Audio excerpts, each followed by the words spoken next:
걷거나 아침에 첫 발을 침대에서 내디딜 때 통증이 있으신가요? 이번 영상에서는 족저근막염에 대해 오해를 푸는 것으로 먼저 족저근막염을 알아보는 시간을 갖겠습니다. 족저근막은 발바닥에 있는 광범위한 결합 조직으로 발의 안정성과 제어력을 유지시켜줍니다.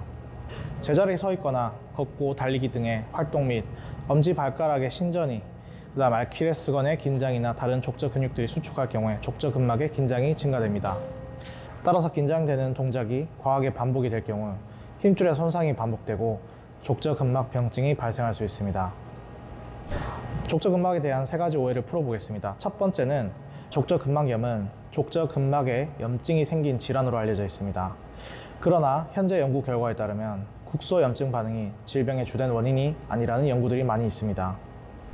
하비 박사에 따르면 족저근막염에 국소적으로 염증 조직이 동반될 수는 있지만 염증성 조직보다는 족저근막이 오랫동안 긴장되고 늘어나면서 손상이 누적되고 비우되고 퇴행성 변화로 인해 정상적인 콜라겐 조직이 섬유성 조직으로 대체되는 경우가 더 많기 때문에 족저근막병증으로 정의하는 것이 더 정확한 표현입니다.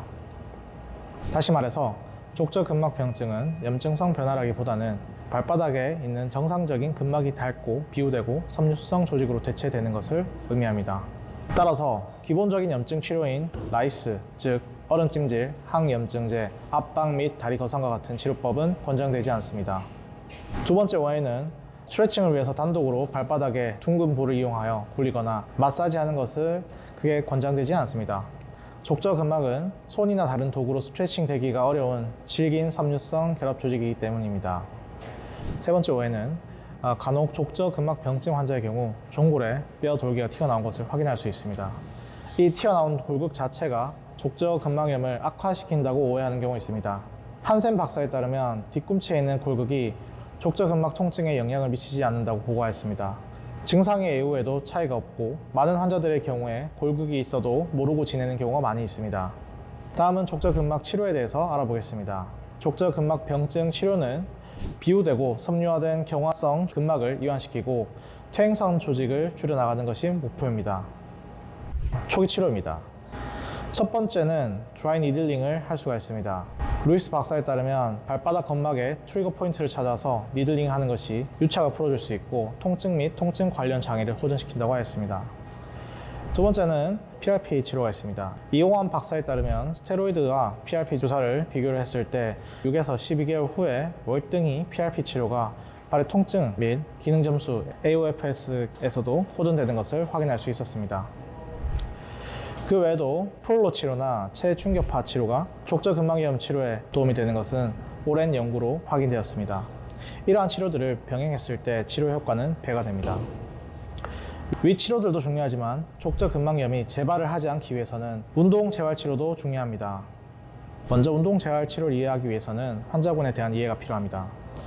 달리기 선수처럼 활동을 무리하게 하는 더 젊고 활동적인 환자군이 있고 반면에 체질량 지수가 더 높고 나이가 많은 비활동적인 환자군이 있습니다.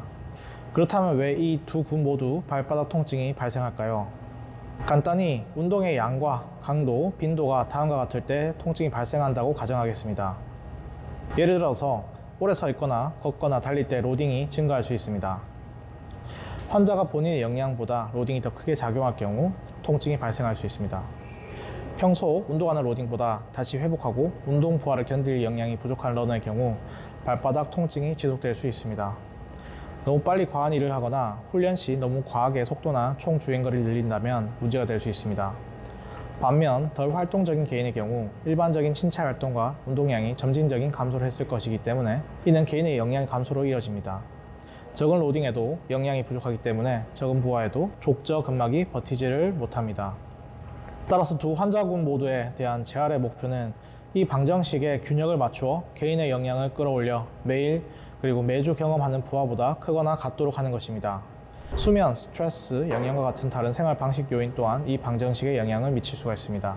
재활에 대해서 첫 번째 권장사항은 다음과 같습니다. 통증을 악화시킬 수 있는 활동은 줄여야 합니다. 현재 운동 로딩이 힘든 러너라면 달리기 빈도, 주행거리, 속도를 줄이는 것이 좋습니다. 어느 정도 걷거나 서 있는 것을 견디기 힘든 경우 작업량을 줄여야 합니다. 지속적인 훈련량을 유지하기 위해서는 달리기를 제외한 수영이나 자전거와 같은 다른 운동을 유지하는 것이 도움이 될 수 있습니다. 또한 평소 운동량, 로딩을 확인하는 것이 중요한데 기본적으로 하루 걸음수를 확인할 수 있습니다. 자신의 운동량이 얼만큼 많은지를 확인하고 몇 주, 몇 달에 걸쳐 서서히 늘리는 것이 중요합니다. 다음으로 재활을 하기 전 증상을 평가하는 것이 중요합니다. 첫 번째, 운동을 할 당시 통증을 본인이 견딜 수 있는지, 두 번째, 운동한 다음날 통증이 좋아졌는지, 회복하는 부하 자체를 견딜 수 있는지를 평가하는 것이 중요합니다. 만약 운동한 다음날 통증이 더 심해진다면 운동 부하가 많다는 것을 의미하고 줄여야만 합니다.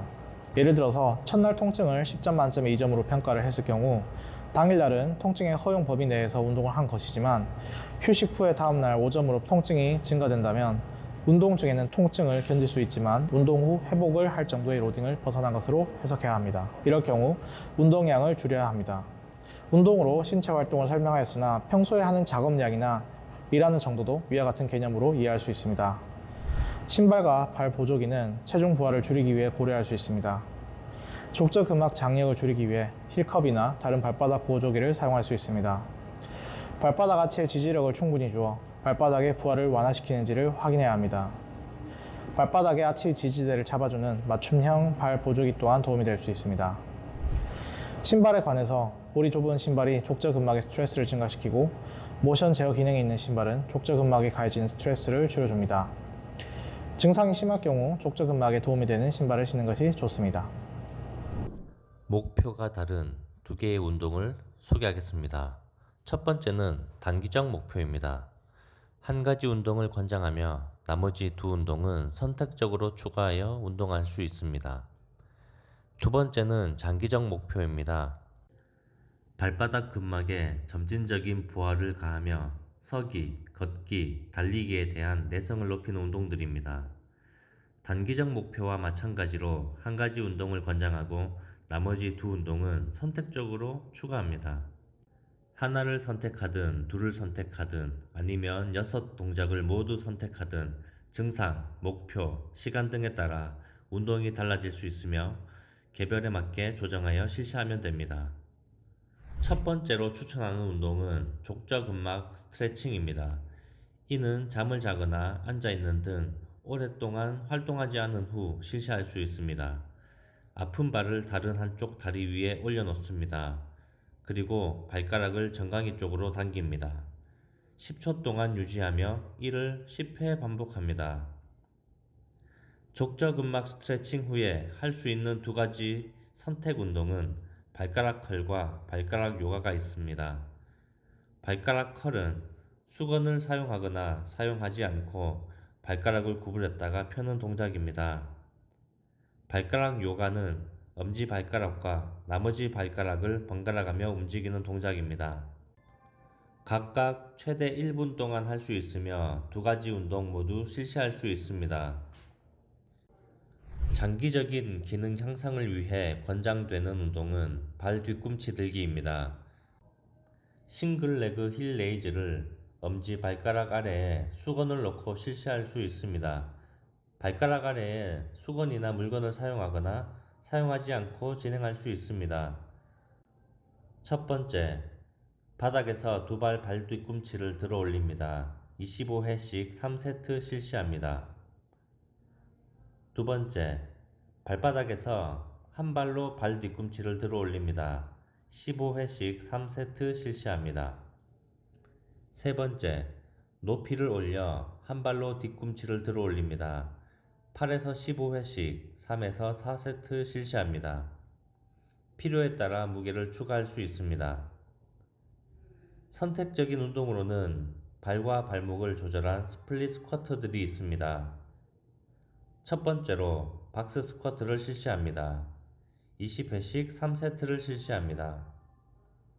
두 번째는 스플릿 스쿼트입니다. 15회씩 3세트를 실시합니다.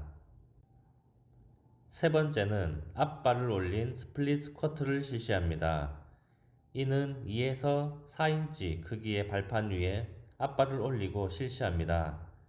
8에서 15회씩 3에서 4세트 실시합니다. 장기적인 기능 향상을 시키기 위해 또 다른 선택적 운동이 있습니다. 첫 번째로 한쪽 발로 균형을 유지합니다. 60초씩 3세트 실시합니다. 두 번째로 싱글레그 데드리프트를 실시합니다. 12회씩 3세트 실시합니다. 세 번째로 싱글레그 데드리프트 앤 니 드라이브를 실시합니다. 8에서 15회씩 3에서 4세트 실시합니다. 운동 전에 스트레칭을 하고 싶다면 인치웜을 실시합니다. 플랭크 자세에서 시작하여 천천히 발을 손 쪽으로 움직입니다. 그리고 발 뒤꿈치를 바닥에 대고 발바닥과 종아리, 허벅지 근육이 스트레칭을 되는 것을 느껴봅니다. 이 동작을 반복하세요. 정리하자면 발바닥, 발 뒤꿈치의 통증은 서 있거나 걷거나 뛸 때, 아침에 첫 발을 내딜 때 있을 수 있습니다. 발바닥에 통증이 있는 환자들 중에는 평소에도 많이 달리는 등의 활동량이 많은 군이 있고, 체질량 지수가 높고 나이가 많은 좌식 생활을 위주로 하는 비활동적인 군이 있습니다. 각각의 군에 따라서 치료 플랜을 정하는 것이 중요합니다. 국소염증이 질병의 주요 원인이라고 가정하지 않기 때문에 라이스와 같은 일반적인 치료는 권장되지 않습니다. 발 뒤꿈치 통증 치료는 흉터 조직을 파괴하고 발 뒤꿈치 돌기를 제거하는 것이 아닙니다. 발의 밸런스를 잡고 균형 있는 구조로 바꾸는 것입니다. 얼어붙은 물병이나 골프공을 발에 굴리는 것으로 일시적인 편한 기분을 느낄 수 있지만 이것은 꼭 필요한 치료가 아닙니다. 하루하루의 발에 스트레스를 주는 활동을 충분히 분석하고 추적해서 개선하는 것이 중요합니다. 증상을 모니터하고 점차 허용 가능한 신체 활동을 유지하거나 증가시키는 것이 중요합니다. 단기적인 완화를 위해서는 족저근막에 스트레칭하는 것이 당연히 중요합니다. 잠을 자거나 앉아있는 등 장기간 활동하지 않는 후에는 각각 10초씩 10회 반복할 수 있습니다. 1, 2분간 발가락 커열 동작 및 발가락 요가를 하는 것이 도움이 됩니다. 발과 발목의 장기적인 기능을 개선하기 위해서 다음과 같은 운동을 하는 것이 좋습니다. 격일로 힐리프트를 수행하고 스플릿 스쿼트와 싱글레그 밸런스를 하거나 인치웜 등의 동작을 하는 것이 도움이 됩니다.